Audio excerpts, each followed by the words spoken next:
غریبانان مالدارو لورشو پیسې ته قرض غواړي او توی در به کم خو منافع وراکې دی سود وته نه وای د منافع ټکې وته وای سونه منافع سونه دی پکار دی زما خو 1,00,000 روپے پکار دی بس زه به درکم خو میاش پس به پسې 10,000 روپے راکې او که میاش پس تې را نه کړې نو 2 میاشتې پس به بیا سي بیا به 1,20,000 راکې او که دې را نه کړې نو میاش پس به 10,000 زیاتېږي در پسې هغې غریب سره خوا پیسې نه او دم ورته ډډه والي میاش تېره شي زما هغه پیسې یاره نشته بله کې ټیک ده 10,000 به زیاتېږي اخره کې هغه 1,00,000 روپۍ 3-4 روپو ته ورسي بیا ته پکې موټر ونیسي بیا ته پکې کور ونیسي بیا ته پکې جایداد ونیسي بل زمونږ په دې وطن کې چا سره پیسې نه او څوک قرض نه ورکوي نو یو بل چل کوي موټر سایکل والا لاړ شي وی دا موټر سایکل لا باندې خرڅ کا په قرضو هلکه دا خو په نغدو په 80,000 او په قرضو په 1,20,000 د 2 میاشتو قرض ډېره ښه په 1,20,000 روپۍ دا موټر سایکل په قرضو ورکي اقا ټیمې ته په نغدو په 80,000 والی یا ته مغه دکاندار والی او یا د دکاندار مرګري ته والی سود دی 80,000 ورکړي او بیا به 2 میاشتې پس 1,20,000 غواړي نمونه ولا خلقو بدل کړي دي تجارت وته وای منافع وته وای حالانکه دا ډېر لوی جرم دی او د سود نه لویه ګناه په مخ د ځمکه غټه ګناه چې دی نو هغه سود دی ما چې کوم حدیث تاسو مخکې ولوسته د حضور پاک یو صحابي دی عبدالله ابن حنظله رضی الله تعالی عنه او حضور پاک فرمایلی په مسند د احمد کې او په نورو طبرانی معجم کبیر وغیرہ کې دا حدیث په ډېرو کتابونو کې دی حدیث څنګه دی درهم الربا د سود 1 روپۍ درهم خیر شرعي روپۍ وي زمونږ د دې روپۍ نه لږ قیمتي وي زه به په خپله ژبه کې ووایم درهم الربا د سود 1 روپۍ یاکله الرجل چې یو سړی ښځې خوري ښځې د سړو تابع وي په دې نصوصو کې د سود 1 روپۍ چې یو انسان یې خوري وهو یعلم ده ته پته ده چې دا سود دی یو خدا دی چې یو سړي ته پته نه لګي چا وله ډوډۍ وکړه او هغه د سود په پیسو ډوډۍ کړي ډوډۍ ده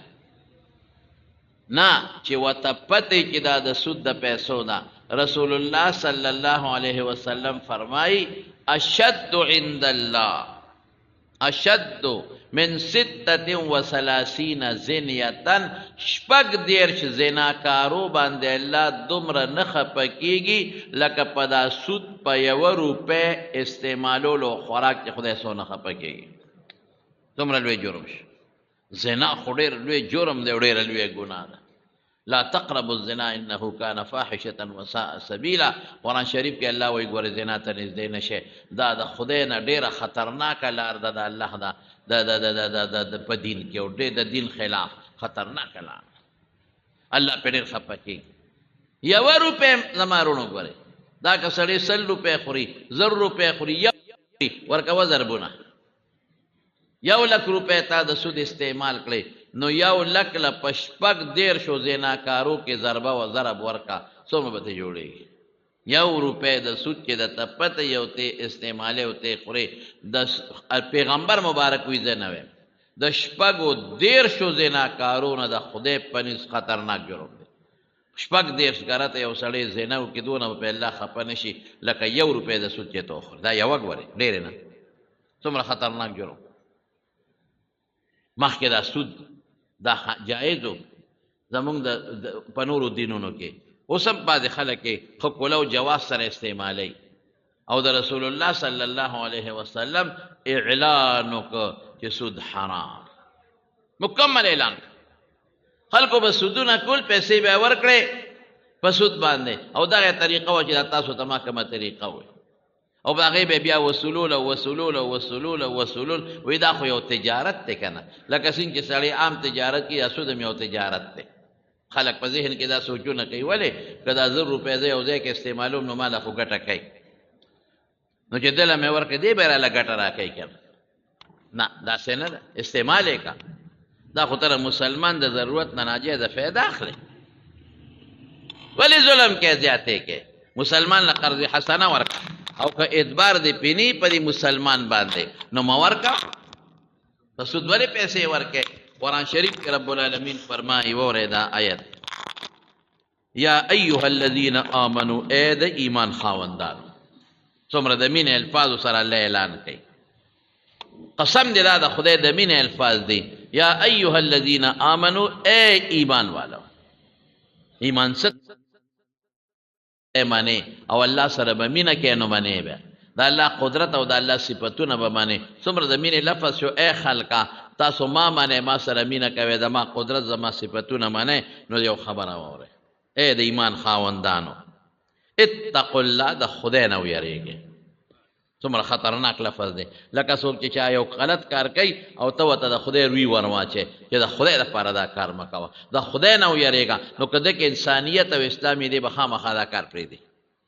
اتقوا الله د خدای نه ویریږئ وذروا ما بقي من الربا ان کنتم مؤمنین که مسلمانان یې مهرباني وکړئ دا سود بس پرېږدئ په چام د سود پیسې پورې پرېږدئ ورته وی نالم در او بیا څه وایي فان لم تفعلوا واه واه فإن لم تفعلوا کدا کار تاسو اونکو دا سودم پرېږده نو فأذنوا بحرب من الله ورسوله د خدای او د پیغمبر جنگ ته تیار شئ مونږ خو د خدای د پیغمبر که پیغمبر وي پیغمبر به جهاد د سره کوي جهاد او که پیغمبر نه د هغه د وفات نه پس د هغه خلیفه به در سره جهاد کوي یعنې د مسلمانانو بادشاه به در سره جهاد کوي فأذنوا بحرب من الله او د خدای جنگ ته تیار شئ د خدای د یو ماشي جنگ ته موږ نشو تیارېدی یو ماشي چې راشي دا ډینګې ماشي ورشه وګورئ که نه څوک ورته تیارېدی شي نه فأذنوا بحرب من الله ورسوله د خدای جنگ ته ځان تیار کې ای سود خورو ما سره خو خدای جنگ ونه که خدای مقدر کوي که اخره کې به دې رو نصیبه به څه کوي برباد به دې کوي په ټینشن کې به مبتلا کی په غم کې به مبتلا کی فأذنوا بحرب من الله د خدای جنگ ته تیار شئ د خدای جنگ ته تیارېدی شي نه په دنیا کې هم د خدای جنگ ته تیار شئ په ځن کدن کې هم د خدای جنگ ته تیار شئ په قبر کې هم د خدای جنگ ته تیار شئ او د اخرت په هغه قیامت میدان کې هم د خدای جنگ ته تیار شئ الله ستا سره به څوک جنگ کوي تا خو چې یو جړق ورکه یو جړق نو داسې غرونو نه دی د علاوې راویستلې یو جړق دې ورکه نو بلا کورونه یې تباه او برباد کړل الله تا خو یو سیلاب راوست ورشئ په بلوچستان کې او په سند کې وګورئ د دنیا کورونه یې یوړل ایس دنیا خلک یې هم یوړل پکې تا سره موږ جنګ کولی شو نشو کولی نو چې جنګ نشئ کولی ولې سود کوئ داسې شوه لکه سودخور وایي چې خدایه زه سره جنګ کوم را میدان ته شه دا مثال سودخور وی الله تا سره جنگ کوم سودخور وی الله ستا پیغمبر سره جنگ کوم نه یریږم نه ستا نه یریږم او نه ستا پیغمبر نه یریږم کوم جنگ په خولې نه وي خو مقصد یې همدقه دی چې تا ته الله وایي سود مه خوره او که پرېږدې نه دا سود نو زما جنگ ته تیار چې ته بیا هم کې نو مړه پښتانه خو په خبره پوهېږي که نه چې بیا هم کې څنګه ته د خدای جنگ ته او د خدای پیغمبر ته تیار یې تاکې طاقت به وي د خدای د جنګېدو یاره ان کنتم مؤمنین که مسلمان او که کافر بیا در باندې څه او فإن لم تفعلوا الذين يأكلون الربا کم خلق چې د سود پیسې خوري لا يقومون الا كما يقوم الذي يتخبطه الشيطان من المس دوی چې د قبر نه پاسې لیوني به پاسي په دیګو به رواني لکه لیوني په شان د لیونو په شان به ډغرې به خوري او د لیونو په شان به رواني او دا ولې دا سزا ولې ده دا د خدای جنگ او د پیغمبر جنگ ته تیارېدل خدای ته بډې وال او د قبر نه چې پاسې دیکې به وی جټکې به وی لیونې به دا ځکه چې ذلک بانهم قالوا انما البيع مثل الربا دی به یاره دا خو یو عام تجارت دی نو لکه دا چې عام تجارت کوم نو سودم یو تجارت دی که نه جی دا خو سود نه دا خو منافع ده الله وی احل الله البيع وحرم الربا سود مې حرام کړی دی او تجارت مې دله حلال کړی دی دواړه یو شانتي نه دي فمن جاءه موعظة من ربه فله ما فانتهى فله ما سلب. که چا د خدای نصیحت ورته راغی او قبول یې کړ او د سود نه ځان وساته نو څه شی دی نو بس دا و امره الی الله، بس ټیک شو خبره، باقي د زړه نه خدای خبره. ومن عاد دا ټکې واوره، ومن عاد او که چا د دې حکم او د آیت نه پسم سود وکړو فاولئک اصحاب النار هم فیها خالدون، دا د دوزخ او د اور مرګري دی او همیشه به په اور کې پراته دي. روزي بنا ولی سود حرام قطعی دی او چې ته وې سود خو عام تجارت دی نو تا ورته حلال وې. څه دی ورته وې؟ حلال. متجسوک حلال وې دا کافر دی. نو چې دی وې مړه دا خو تجارت دی، دا خو منافع ده، دا ته حلال ګڼې چې حلال ګڼې کافر شوې. که ښځه حلاله ګڼې کافره شوه مرتده شوه، د خاوند سره نکاح ختم. که سړی ورته حلال وی او نکاح کړي مرتد شو،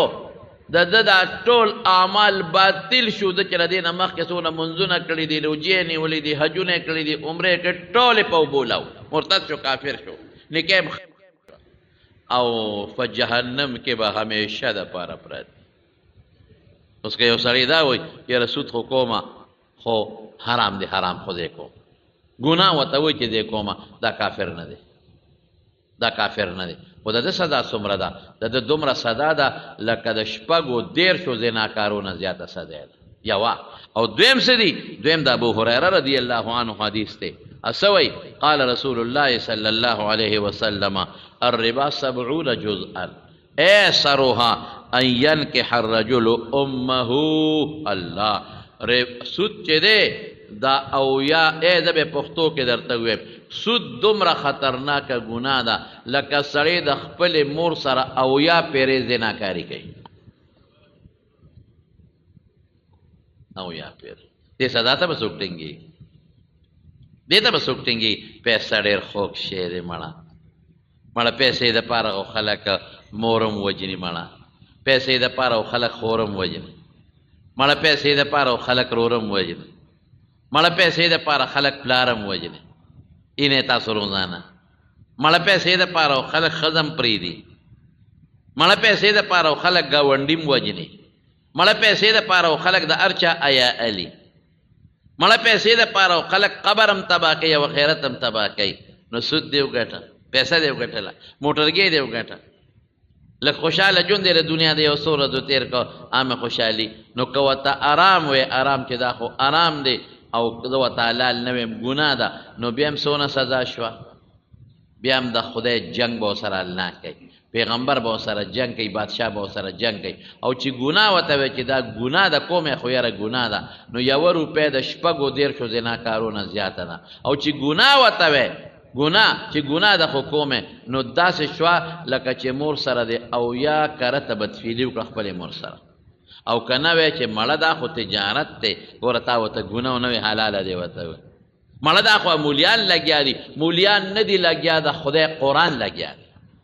مولا نه وی، د خدای کتاب وی، د خدای قرآن وی، او د خدای پیغمبر وی، د مولا جبې صرف تا ته را رسئ. نو که دا وی مړه دا خو تجارت دی، مړه دا خو منافع ده، داسې مولیان وی، نو زما رونو د ایمان نه اوته حرام ته حلال ویل کفر دی، حرام قطعی دی. دې ته چې د سود ته څوک حلال او جایز وی کافر دی، مرتد دی. که سړی د ښه نکاح کړی ښځه ترې لاړه طلاقه شوه، او که ښځه ده او د نکاح ده د خاوند نه جدا شوه، او د دې نه مخکې چې څومره صدقې او منځونه او روجې او هر څه نیولي دي ټولې ډب ته پرېوتې، تباه او برباد شو. او قبر نه چې پاسې نو دا دیونی په شان به پاسې، او هم فیها خالدون، همیشه به په دوزخ کې پروت روزي بنا، ټول عمر به دوزخ کې پروت. اوس بل واوره، نبی کریم صلی الله علیه وسلم فرمای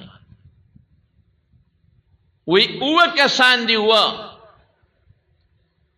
دی با په آخرت کې په قبر کې د جنت د میوې سکه ونکي سکه، او دی با همیشه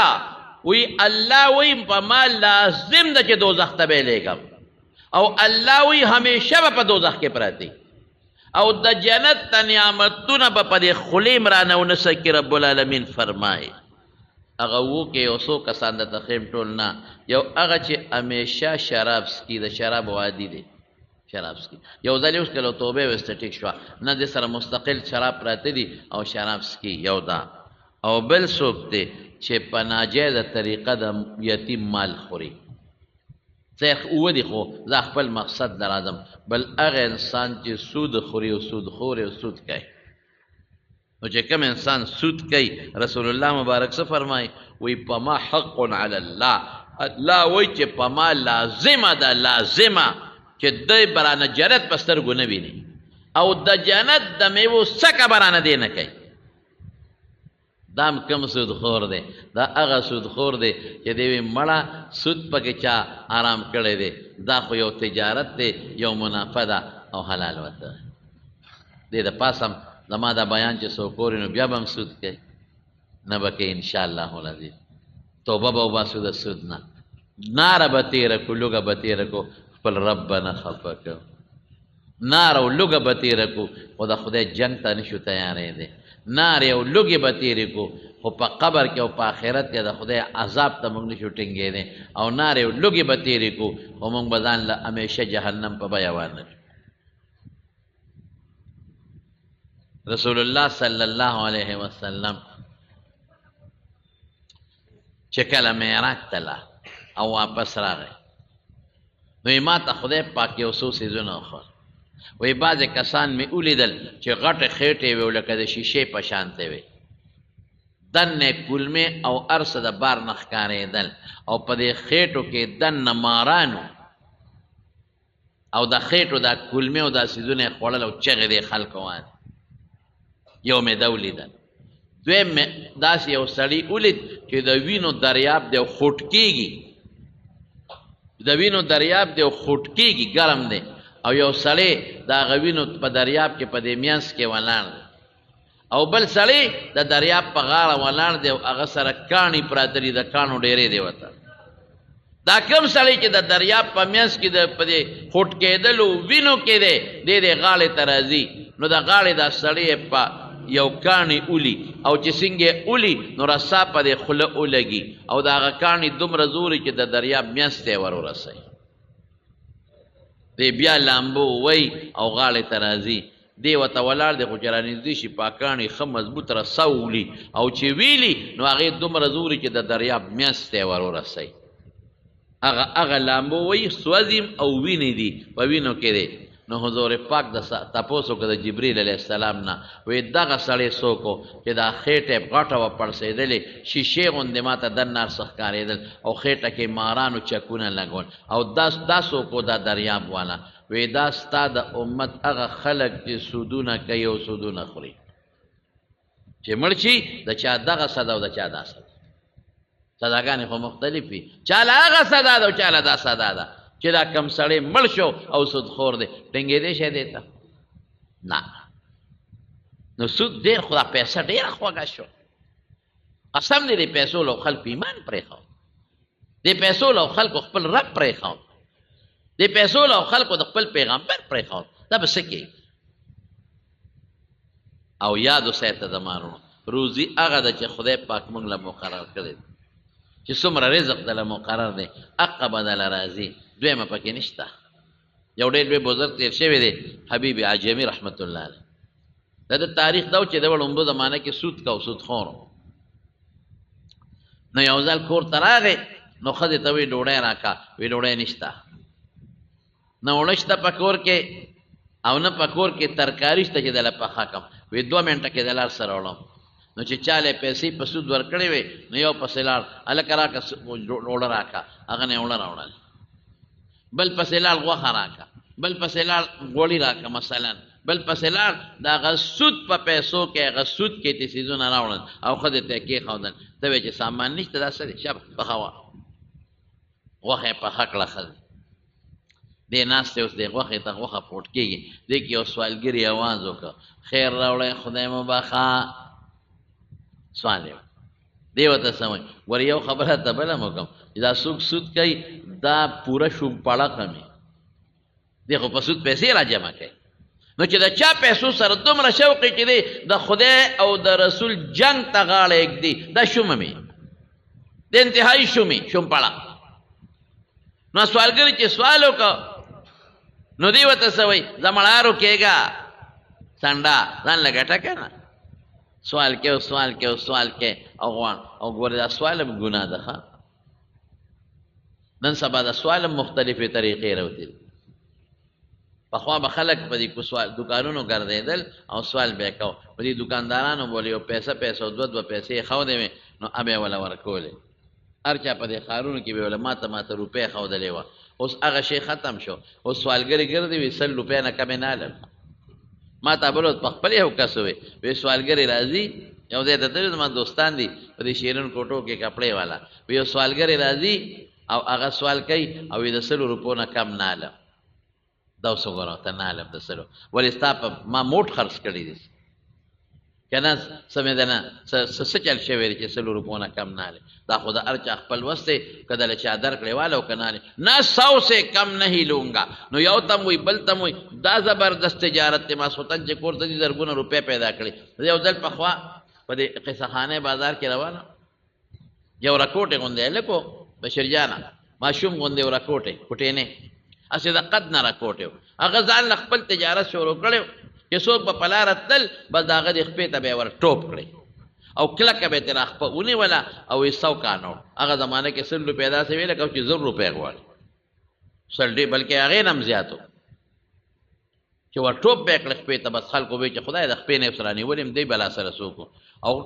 او پوره نخره وه. ټول دکانداران له 100 کسان به ولاړ هغوی به سړي ته خندل چې اوس به دې څه کوي پوره میله وه. زه روان هم زما خیال نو چې ټس شو زما د خپې ته راودانګل او د خپې پورې زما داسې شو لکه د لاشونې د هډوکي په شان کلک ونښته او 100 روپۍ دې دو او خلک هم اوس ما ته ګوري چې اوس به دې 100 روپۍ ورکوي او چې چا پورې ونښته هغه به 100 روپۍ ورکړي کوز به شو بل ته به یې ټوپ کړی. دا د هغه تجارت وی 100 روپۍ دې دو. مې ولې موټ تیرا باندې خرڅ کړی دي که قرضدار دی پرېږده وی نه نہیں چوڼوں گا. اردو کې لګ جاؤ پنجابی وی نه پرېږدم 100 روپۍ به راکې. دا سوک مې اوچت کړ د سر له مې بس اوس خو خپله ده پرېږدې او که په دا سر دې ښه مضبوط یو سوک ووه. سوالګرې خو رټل نه پکار خو ساره طریقه ټیک نه ده. یو خو یې زما ټولې جامې د خدای سپېره د خاورو ډکې کړې هلته د مریض تپوس ته د غونډه پیو پنسه دې راله غونډه خړه کړه. یو خو دا غلطي وکړله په زور د خلکو نه غواړې ولې په چا دې پورې خو چې سوک مې نیغ که اوچت مې که سړي ټوپ کړی خو یې کړی مې ته په چا وړېدلې نه 100 روپۍ دې دو په دکان به ګرځي 100 روپۍ راکړه. دا ولې ستا پې پورې ایسم ګناه ده. سوال یو هغه انسان چې ضرورتمند وي د یو وخت ډوډۍ ورسره یو د بل وخت نه هغه له سوال جایز دی. ام بهتره دا ده چې دې سوال نه کوي. رسول الله صلی الله علیه وسلم یو سړی ولا روانو او یې خیر راوړی پیسې یې غوښتې. نبي علیه السلام ته یې دلته راشه وی کور د کره څه شته وی صاحب څه خو داسې خاص نشته وی ورشه چې څه یې راوړه. نو یو د لرګي جام وغې راوړه او یو زوړ زړه شړی وه زړه شړی چې خلک یې اچوي یو سملیم پکې او د پاسه یې په ځان اچوي هغه یې راوړه. رسول الله مبارک وفرمایل دا به څوک ویلي. یو صحابي وي زه به په 1 روپۍ والم. نبي علیه السلام وی من یزید علی درهم د دې نه زیاتې څوک راکوي لکه بولي چې خلک کوي. بل صحابي وي دې په 2 روپۍ علم هغه له یې ورکړل په 2 روپۍ دته یې ورشه دغه راوړه تبر یې ولا واغې یا ترخز یا تبر او حضور پاک ولا په خپلو مبارکو لاسو په هغې کې لرګی ټک و وی شا به زه ځنګل ته چې دومره ورځې دې ونه وینم خشاک را شو که وروړه او بازار کې خرڅوه شبه زر ځه هغه لار ځنګل ته خشاک به یې راوړه خرڅو به خشاک راوړه یو څو ورځې پسې بلا پیسې وګټلې. راغې نبي علیه السلام لا وی ګوره دا دله بهتر دی د سوال نه یا بچانه وغواړې در به کې که در یې قدر لا نو ام دې ته ذلیل دی سترګې دې ټیټې دي او که در یې نه کړه نو ام ذلیله شوې نو دا کار مه کوه. ځان له خپل تجارت کوه او ګټه خپله ګټه کوه. او حضور پاک فرمایي چې څوک سوالونه د خلکو نه کوي نو د قیامت پر ورځ به یې په دې مخ کې د غوښې ټوکړه ني تش هډوکې به یې هډوکې. نو دا بله طریقه ده. څوک په دې طریقه سوال کوي څوک په دې طریقه اوس نن سبا ښځې په کورونو کې ګرځي او سوالونه کوي. او یاد وساتئ زما وروڼو ګورې ځان بیدار کې دا کمې ښځې ګورې زه راته حقیقت ویم دا کمې ښځې په کورونو ګرځي غلا کوي دا غلا کوي یوه ښځه چې ده هغه به سی به څوکي دا ګوره دا ما چې څو وې دا د چټم پکې راغی الیاس مولوي صاحب د سډېرو دا زمونږ دوست دی زمونږ شاګرد هم دی الله دې خوشحاله کړي هغه کال کړی و چې دلته ماجوکي کې یوه ښځه ګرځېده چې د شیخ صاحب مرید یم واوره دا پکې لا بله راووته ښځې د ما مریدانې کم ځای دي او ما له اجازت را کړی دی او د هغوی د خاندان یم او خلکو باندې دمونه اچولو پیسې به یې غونډولې دا چپې دی دا پکې لا بله راووته دا لا بله په خلکو به دمونه اچولو پیسې راغونډو نه خو زما مریدان شته چې درته د اوس نه اعلان وکړم نه زه ښځو سره میلاوېږم قطعا بعضې وخت کې زنانه راشي تاسو ته اعلان م کومه چې زنانه زما ملاقات له رانه شي اوس نه راته اعلان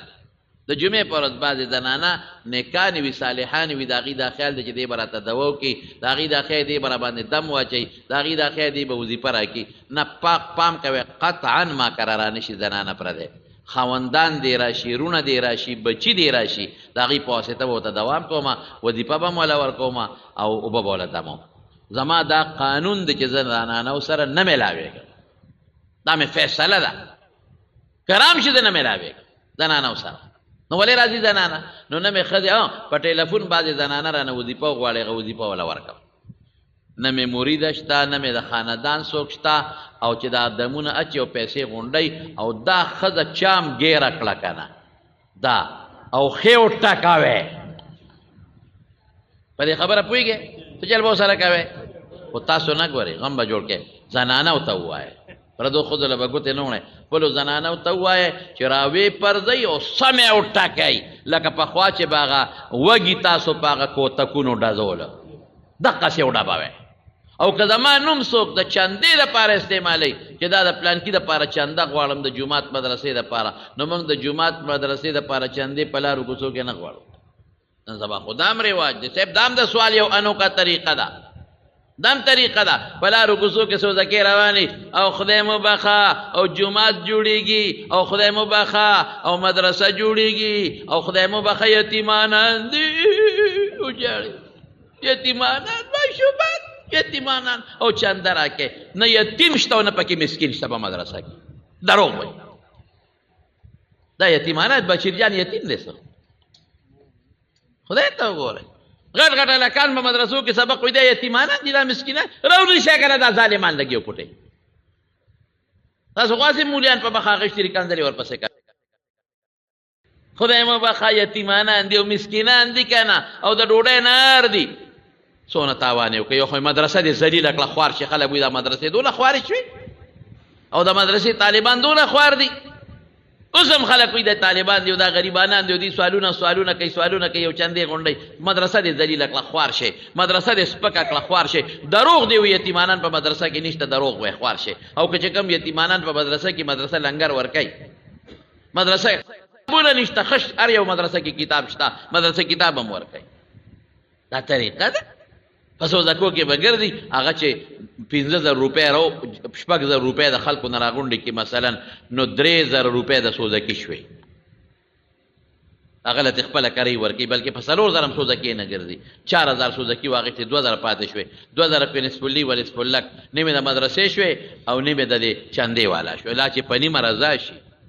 او چې مدرسې والا لکه مې زر ورکړي هغه مدرسه چې دا سوزکي ګرځي هغه محتمم هم غلي دا ته پته ده چې ته ولې غلا کې 6,000 روپۍ راغونډې شوې د خلکو نه مدرسې له او مدرسې له پکې 1,000 روپۍ رالي دا ګناه نه ده چې نه شي چلولی مه چلوه مدرسه خدای ته وګوره دین مه سپکوه خدای ته وګوره شریعت مه سپکوه خدای ته وګوره دا طالب د پیغمبر وارث دی دا مه ذلیل کوه خدای ته وګوره د پیغمبر کې په دې مدرسه کې قرآن او سنت ښودلی کېږي دا مه ذلیله کوه خدای ته وګوره مولیان مه ذلیله کوه دا خلک دا مولیان خلک په کوڅو کې ګرځئ او چل راغواړي او خیراتي چې نه شي چلولی مه چلوه مدرسه بل څه کار شروع کړه داسې خلک هم شته هلکه ستاسو په دې کورونو کې خو ډېرې زنانه ماشومانو ته قرآن ښایي که نه ښایي دا خو په هر کور کې زمونږ کور کې شکر دی شته په نورو کې شته هغوی څه چل کړي په کور د پاسه یې بورډ لګولي چې دا مدرسه را ټیک ده ولګوه چې خلکو ته پته ولګي هم ګرځي په خلکو چندې غواړي زما په کور کې مدرسه ده نو خدای دې په تڼاکه سټ پورې کا خو ښه در خپل کار هم کوي او ماشومانو ته سبق وي نو چندې وله راغواړي دا یو لوی غم جوړ چنده راوړی خدای مو بخا نو اوله بیا 10 روپۍ ماشوم په منډه راوړي نو چې راوړي څنګه پلان کې 10 روپۍ راوړې خدایا ته واړه جنتونه ورکې نو خدای دې تباه او برباد کړه ته د هغه له 10 روپۍ ورکړل موږ به په ساراک شپې کوو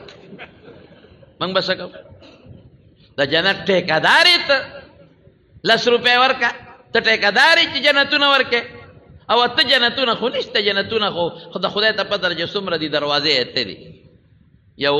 نو مې درته نه علم تاسو دا تورنګزوال ټول پیژنې اوس مړ دی ټول یې پیژنې زه د شیرګل طرف ته را روان وم هغه څه چغې وایي هلته چا پروګرام ډه بوتلی وم راتلمه اوس پر سپیکر لګیا دی خدای مو بخه که نغدیني د چرګ واګې راوړی مې دې ته ډرامه وایي دا زبردست راک دی را ټینګ کړی دی ځکه زنانه خو پړه باړه سوان دي وي او هګۍ خو هر کور کې وي یس صاحبه د ماشومانو 2 3 انډې راغښتي دي او رازغلی یې او چې ورکې خدای مو بخه پلان کې 2 انډې راوړي ماشوم څه دی روم دی بچې پلان کې د پلان کې دي 2 انډې خدای ته جنتونه بل ته وي پلان کې مړش کرے دا ګو ډکه او نن سبا هګۍ په سعودي پته شته راته دا کورنۍ هګۍ دا خو به هم زما په خیال چې په 10 روپۍ خو به یې که نه لا زیاته به دا انډې دي را روانې دي انډې دي را روانې دي مې دا د ظالم بچیه چې دا شی د کم ځای زده کړی دی دا خو چې ته ردې کوسې نوزې خو ښکاری غونډه شوه بلې کوسې نوزې ښکاری غونډه شوه زنانه سره خو انډې وي نو چې لږ را مخکې شو که نه نو ما هغه ډرایور ته یې ته مې پلان کی ما خو پېژنده مې پلان کی بند کړه لوډ سپیکر دی چې لوډ سپیکر یې څنګه بند کړه او په سترګو ړوند و ښه په سترګو ړوند و اوس هګۍ راواغېسته او اومه هګۍ یې په مری په خوله ور واړوله اومه ما ول اواز ورکړه مې پلان کی بند کړه لوډ سپیکر چې ما اواز وایي شیخ صاحب تی مې خوار شي هګۍ غواړي د جومات دپاره د خلکو نه او سکې یې په خپله دومره چالاکو په دې مری لاس کې خدوی داسې چغې وایي څه داسې چغې وایي ای ته خدای دې مې مردار کا خوار شي دا جماعتونو پس پسې په کوڅو کې ګرځي په لارو کې چندې غل او جماعت جوړېږي او یو کس دی چې هغه جماعت زما د پلار د وختو د نیکه د وختو نه په لارو کې ښکارې نیولې د هغه جماعت جوړ نه شو اوسه پورې جوړ نه شو دا ښکارې نیولې دا د پلاستیک ښکارې او د خلکو د سپیمو ته نیغې نیغې کوي د خلکو سپیمې یې پې سوری کړی ټول مه ورکوئ دې خلکو له چندې دا د دین سپکاوی پې کوي نو اوس بر یاد وساته زنانه په کوڅو کې ګرځي سوال کوي نو یو کس دوه هغه زنانه په دغه کې نور ته غلا کوي او بلم خبروم بل دا چل کوي چې ورسره ټچ موبایل د زنانو تصویرونه دي په کور کې دا ګورې ځان خبردار کوي د زنانو تصویرونه ټچ موبایل یې والي چې والي نو بیا ورته ووایي چې تاسو له خدا تصویرونه دي دونه پیسې راکړئ دا نیټ ته لیږم یا نمبر د خاوند زده کړي چې ستا ما سره تصویرونه یې زنانو دومره پیسې راولېږې او ګنې بس نیټ ته یې ورکوم او ګورې ځان وساتئ بل هم داسې ښځې را ګډې شوي دي په دې ځای کې په دې وطن کې ګرځي ماشومان هم پټه یو غلا کوي نو سوال کول ګناه ده سوال کول حرام دي حرام او د قیامت پر ورځ د سوالګري په دې مخ کې به تش اډوکي غوښه به پکې نه هغه سړی دا مدرسو له چې چنده غواړي دا ګورې سوال نه دی ښه سوال څه ته وایي سوال مضمومه چې کوم ګناه ده هغه خو خیر ده عربي اوږد تعریف دی خو پښتو کې درته وایم چې سړی ځان پې مالک کوي ځان له غواړي او ځان پې مالدارۍ ځان پې مالک کوي او په داسې طریقه غواړي چې ځان ذلیله کړي دا سوال حرام دی اوس چې مدرسې له څوک غواړي خو ځان له نه غواړي خو مدرسې له غواړي خو ځان نه ذلیل کوي هغه خو وروره وایي مدرسې له راکړه چنده که راکړې راکړه که د نه کړې نو زور خو مې در باندې نشته دی بهر کیف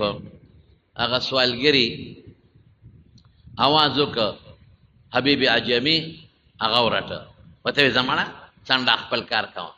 موږ ځان له یو بل ځای نه راوغواړو ته سوال کې نو چې کله هغه غوښه په پخېدو شوه او دته یو دغه اوچته کړه یو نوړی ټوله وینه وه مکمل اکټوې هغه خوروام وینه ده او غوښه هم ټوله وینه ده ښځې ورته ویې اسپېره سودم کې دا دې ګوره په دنیا کې درته خدای وښوله چې دا دنیا کې در باندې خدای پاک وینې څکي او سوالګري خوار چې د خدای نوم واغېسته نو ادې مو رټه بس بنده ته الله هدایت کوي دی حبیب عجمی دقه وخت پاسید کټوی توی کړه او یې زما توبه د نن نه پس باس او اعلان یې وکړه چې چا سره هم زما د سود پیسې دي سود معاف اصل پیسې راکې او چې د دې نه مخکې ما چانه ما سودونه اخیستي دي راشه چې هغې له خپل سودونه واپس کړم اعلان یې وکړه نو چې په لاره به ته که نه په لاره نو ماشومانو به ترې منډې وله حبیب سودخور را روان دی ګورې اخوا شی د سورې د باندې پرېونه دي ګنې غرق به شی دونه سپیرو هغه سودخور حبیب را روان دی او ګورې که د سورې در باندې ولګېده نو ګورې دوزخ ته به ځې نو چې توبه یې ویسته که نه